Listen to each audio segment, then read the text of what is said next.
Hey guys, Coach Hannah here with your Body Weight Anywhere workout for today. We will be doing a warm up. We've got some planks and some side planks here and some scat push ups because we will be having some vertical jumps and some planking in our workout today. So I'm going to go ahead, I'm going to lead us through and at least show you what we're doing, your modifications and your variations of those guys. So first off, 2 rounds of a forearm plank or a straight arm plank, whichever one you want to do. You're going to have a straight arm plank later on today, so it might not be a bad idea to start warming up your wrist by going for a straight arm or maybe alternating back and forth a little bit with that, and then a side plank on the right and then on the left. So in those planks, remember that you're keeping those ribs nice and tight and down, so we're buckling that rib cage in.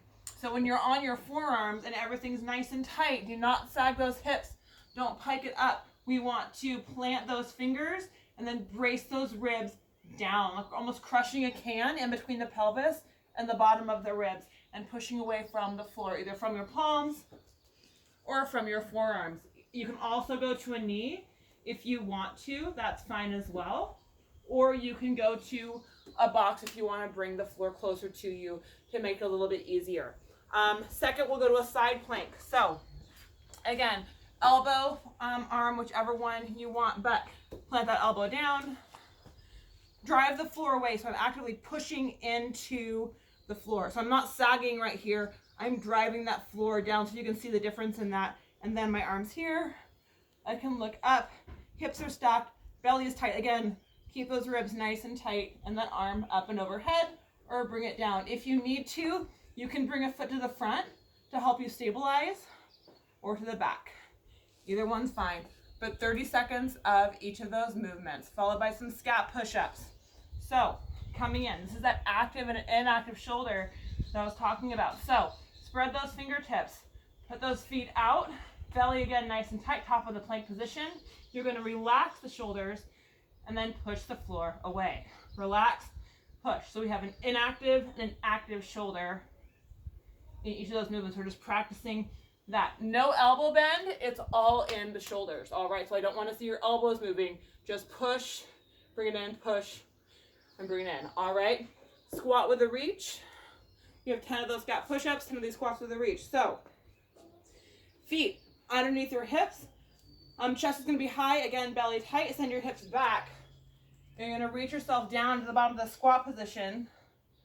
Then I like to reach up as high as I can and then look towards my fingertips. Bring it right back down, up to the top, and bring it right back down. If that is too much for you, you can also just come in and open up a little bit.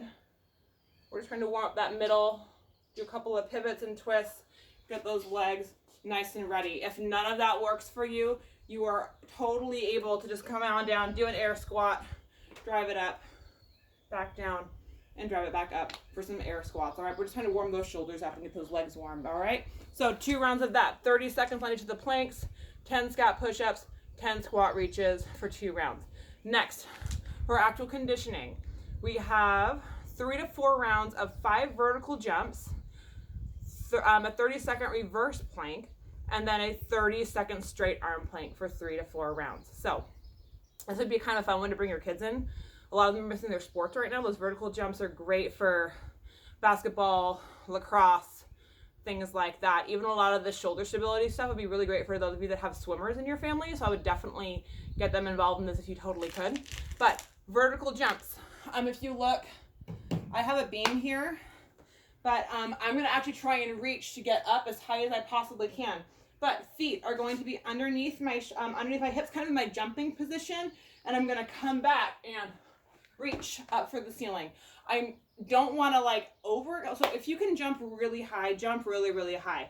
Vertical jumping is not my strongest suit at all, but I'm going to give myself a target. I'm going to try and reach for the top of my shed here. So back, hear it? That is my target. 5 explosive jumps up to the top as much as I can.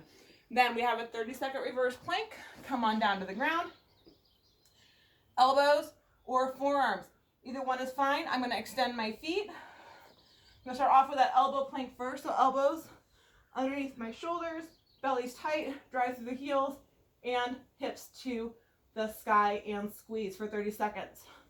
I prefer on my palms. I feel like I can get a bigger range of motion. Again, spread the fingertips and hold everything up. Squeeze those glutes. Belly is tight. Don't sag those hips. Don't overextend. Just try to get nice and flat as a board for 30 seconds on that reverse plank, followed by a straight arm plank. So flip it over. And again, top of that plank position, extend those feet out, glue everything together, and push the floor away. Neutral spine, squeeze the glutes, squeeze the quads, keep it all nice and tight. 3 to 4 rounds of that. Definitely good for the core, definitely good for all of your explosive movements, all right? After that, you will have a cool down. 2 rounds, listen to your body, whatever feels good. I recommend a 1-minute seated pike stretch. So you just come on down, extend those feet out. If you have something, so if you have really tight hamstrings, you can grab something. I've got like my infinity band right here. Put it over my feet. I can grab onto it and walk my hands up. A towel would work really good too. Hi, Meg. Got my doggy. Towel would work too, but 1 minute in that pike hold for that forward pike. Get those hamstrings nice and stretched. And then a standing quad stretch. Find something for stability. Bring that knee up. Pull it back and grab. And go here. I like to, let me see if I can show you. Instead of having my hips back like that, push the hips through. All right, drive the hips towards the front of the room. 30 seconds on the right, 30 seconds on the left. You're backing up. Move back and drive the hips to the front of the room. All right. Go ahead and do that twice. Make sure, a little word on stretching mobility. When you are doing stretches and mobility, your body will not actually fully relax into that stretch unless you hold it for about a minute or so. So in these things, if you feel tight at first, don't push yourself to a point of pain. Don't bounce, nothing like that.